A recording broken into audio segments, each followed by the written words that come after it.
Renungi baik-baik sabda Nabi SAW diriwayatkan oleh sahabat yang mulia Ad-Dahhak ibn Qais radhiyallahu anhu yang berbunyi, Inna Allah tabaraka wa ta'ala yaqul, sesungguhnya Allah yang maha berkah dan maha tinggi berfirman, Ana khairu syarikin, aku adalah sebaik-baik sekutu.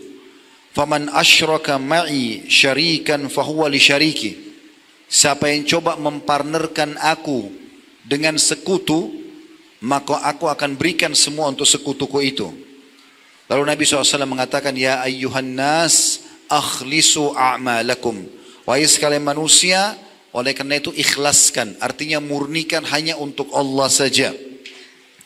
Fa inna Allah tabaraka wa ta'ala la yakbalu minal amali illa ma khalusa lahu. Karena Allah tidak akan pernah menerima, enggak ada nilainya, enggak ada balasannya, baik di dunia maupun di akhirat, kecuali yang ikhlas karenanya.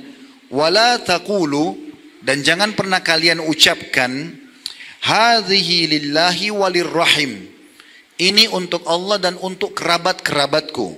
Fa innaha lirrahim, karena itu akan untuk kerabat kalian. Misal contoh, kita silaturahim ke rumah keluarga.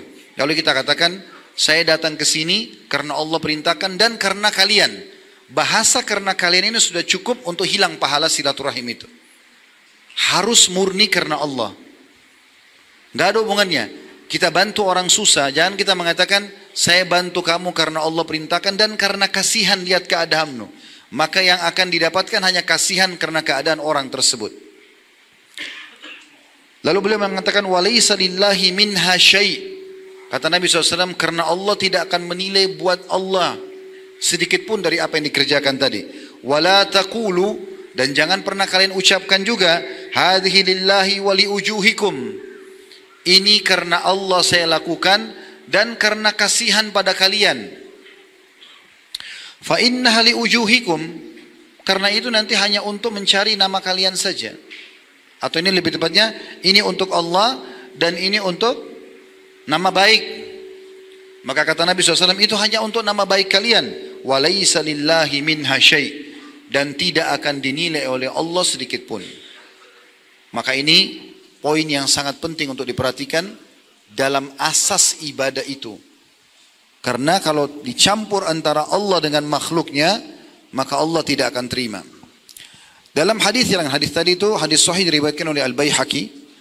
Hadis yang lain Abu Umama radhiyallahu anhu meriwayatkan, dia berkata, Ja'a rajulun ila Rasulillah sallallahu alaihi wasallam faqal, telah datang seseorang kepada Rasulullah SAW, lalu orang itu berkata, Ara'aita rajulan gaza yaltamisul ajra wadh-dhikra. Bagaimana menurut anda ya Rasulullah tentang seseorang yang berperang karena Allah dan juga mencari nama? Dia ingin reputase, ya. Maka Rasulullah SAW bersabda, orang itu mengatakan, malahu, dapat apa orang itu?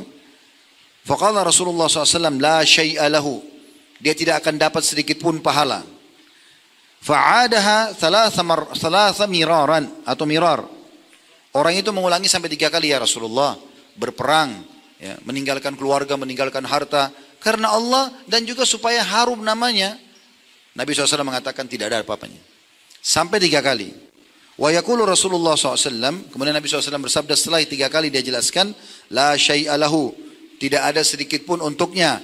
Thumma qala, lalu beliau berkata, Inna Allah azza wa jalla la yakbalu minal amali illa ma kana lahu khalisan wa butughiya bihi wajhu. Sesungguhnya Allah tidak akan pernah menerima amal kecuali yang betul-betul tulus karena berharap balasan dari Allah, baru bisa diterima. Bayangkan pekah sekali ya. Jadi kalau silaturahim keluarga karena Allah yang perintahkan, gak ada hubungannya sama kerabat kita. Seorang suami baik sama istrinya karena Allah yang perintahkan baik pada istrinya. Istri baik sama suaminya karena Allah yang perintahkan. Orang tua pada anak karena Allah perintahkan. Anak bakti sama orang tua karena Allah yang perintahkan. Atasan baik sama bawahannya, bawahan sama atasannya, tetangga dengan tetangga, siapa saja karena Allah Subhanahu wa taala. Semua. Kapan sedikit aja dipartnerkan, maka Allah akan meninggalkan dia dengan apa yang dia niatkan itu. Maka ini penting teman-teman sekalian. Makanya banyak sekali orang berpikir dia sudah beramal banyak, di hari kiamat tidak bawa apapun. Karena semuanya dicampurkan antara Allah dengan makhluknya. Jadi harus hati-hati. Ini poin pertama yang saya ingatkan, dan saya berdoa kepada Allah Subhanahu wa taala agar Allah mengikhlaskan niat kita semua selama kita beribadah kepadanya sampai ajal datang nanti insyaallah, dan semoga seluruh amal yang sudah kita kerjakan diterima juga dengan pahala yang sempurna. Allahumma amin.